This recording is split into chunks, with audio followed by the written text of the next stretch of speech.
So, nandito tayo ngayon sa Trillion Peso March dito sa People Power Monument. At di tulad nung ginanap na pagtitipon dito several weeks ago, nang panawagan ay ang resignation ni Bongbong Marcos at ang pagkapalit ni VP Sara Duterte. Dito mas malinaw ang panawagan. Hindi ito tungkol sa personalidad, hindi ito tungkol sa pagkapalit lang ng ulo sa kung sino ang Pangulo, kundi klarong pagtindig na hindi natin pwedeng pabayaang lumagpas itong issue ng korupsyon na pumutok sa mga nakaraang linggo, nakaraang buwan na ito. Yung sigaw ng mga tao dito na ikulong lahat ng mga kurakot, tingin ko yun yung punot dulo ng panawagan dito eh.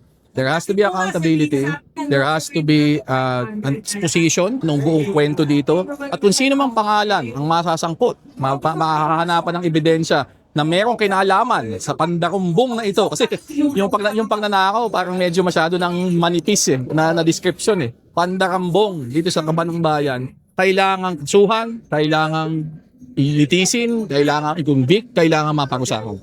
Diba? Nangako ang si Pangulong Bongbong Marcos na bago daw magpasko, meron ng makukulong. At ako, itong gathering dito, paalala na kailangan niya tuparin yung pangakong yun. Kapag ang gobyerno ay hindi sapat na nakakilos na tumugon dito sa issue na ito, lalong ipagpapatuloy lang ng taong bayan itong panawagang ito. Hindi ito basta mawawala. Hindi lang ito basta makakalimutan. Napakalalim ng galit ng tao, napakalalim ng hinihiling na pagbabago, hindi lang sa gobyernong ito pero sa ating buong sistema na kailangan talagang maayos at para mapigilan na itong ganitong level ng ano. So, kita naman nyo sa likod ko. Libo-libong mga kababayan natin ang nandito ngayong hapon.